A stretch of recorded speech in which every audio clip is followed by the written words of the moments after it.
Rats. I always hear these rats scratching in the roof when I try to sleep. It keeps me awake some nights, but other nights I sleep through it, blissfully unaware that they continue to rake their little claws across the roof all night long. I share a room with my twin sister, and she can never sleep through it. She often wakes me up standing over my bed, whispering tiredly, "They're doing it again, Kayla. The rats are scratching again."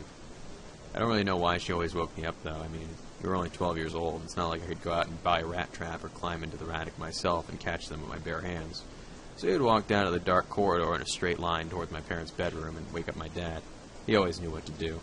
He would put us back to sleep and tell us the next day that he would buy some new kind of trap to kill the furry bastards with. Don't get me wrong, I hate cruelty to animals. I think it's probably one of the worst crimes imaginable, and I'd do anything to protect one.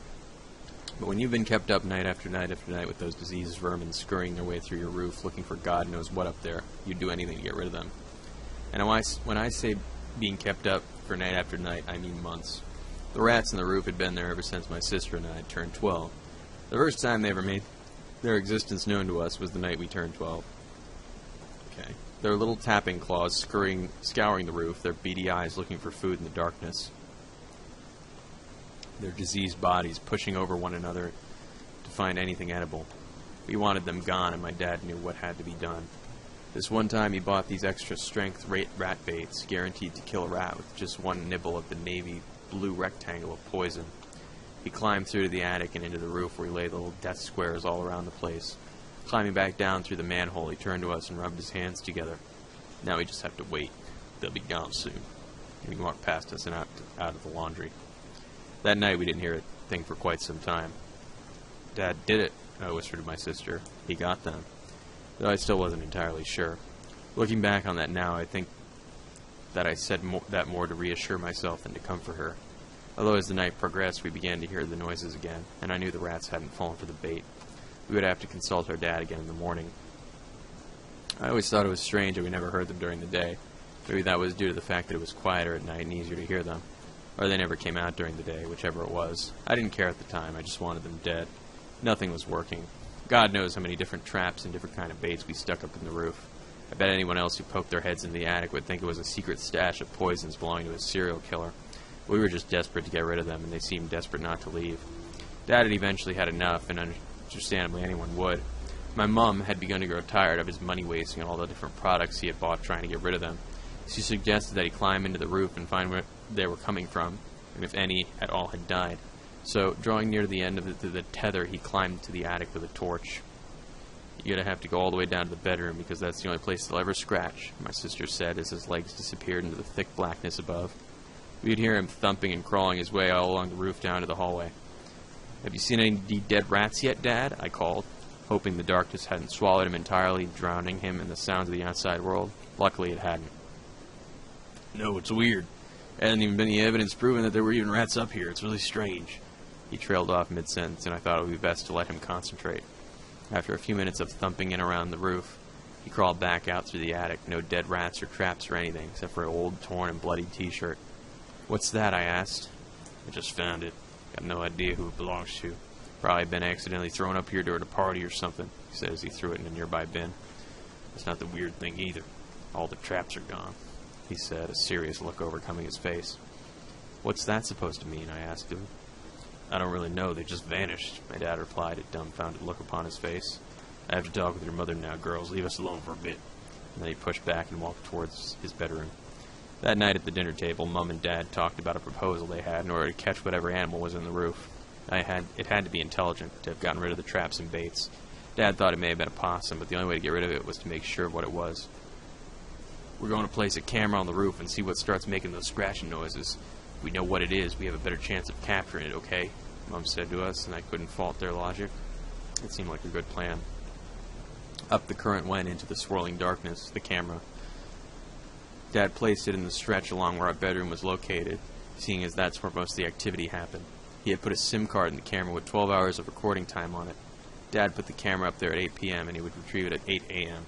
Then it was just a waiting game. I heard the scratching noises all the way through the night as usual.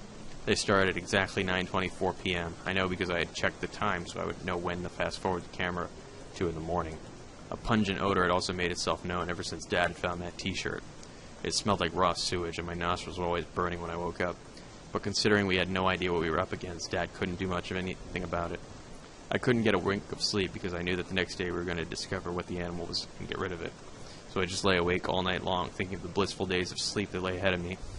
At a little past 8 in the morning, my dad woke up and handed me the camera. "Watch this and tell me what animal it is," he said, turning to walk back out of my bedroom. "Where are you going, then?" I asked him, stopping him in his tracks.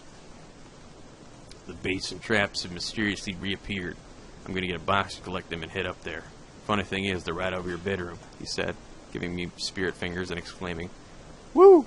Spooky!" Then he laughed and exited the room. I shook my head and fast-forwarded the footage on the camera to the exact time I've heard the scratching. After a few minutes of fast-forwarding, the camera read 9:20 p.m. I figured I would rewind it to the point where the animal actually came into the roof so I might be able to recognize it better. 1 minute passed, 2, 2.5. I watched the screen intently to capture any kind of movement whatsoever, and then finally made it back to emergence. Its emergence. Something that was curled in the fetal position of the far side of the corner began to move. Its spine was visible in the dim light, protruding through its pale yellow skin, almost the color of off milk. Whatever that looks like. Its long and bony arms stretched outward, its skinny and impossibly long legs stretching downwards. Its limbs seemed too long for its body. Cramped muscles from lying in the same position for hours and hours finally got relief. Its body was spotted with blood, and it had a bloody rag around its legs. Whatever it was disgusting. But the scariest part was when it turned toward the camera. Pure black eyes, the color of coal, stared straight into the camera. It opened its mouth in some kind of putrid grin, yellowing, diseased teeth peeking out from its mouth, desperate to escape. It was at that point I knew it was human.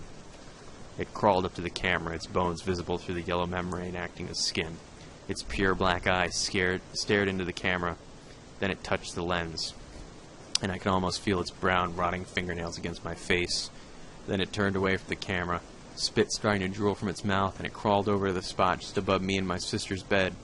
Then its face turned toward the camera unnaturally, and it began to scratch, staring at the camera the entire time. No, staring through the camera and directly at me. I couldn't watch any longer. I fast-forwarded the footage as fast as it could go, and it never blinked or looked away from the camera for the entire time it scratched at the roof. Then it stopped, placed the rat traps that had disappeared the day before in front of the camera, then turned away and returned to the fetal position it had come from. It tucked its impossibly long and skinny limbs into its body and curled into that fetal position. It hadn't left, and now Dad was up there. My heart jolted in my chest, and a fear overwhelmed every inch of my body. I heard a scream from above.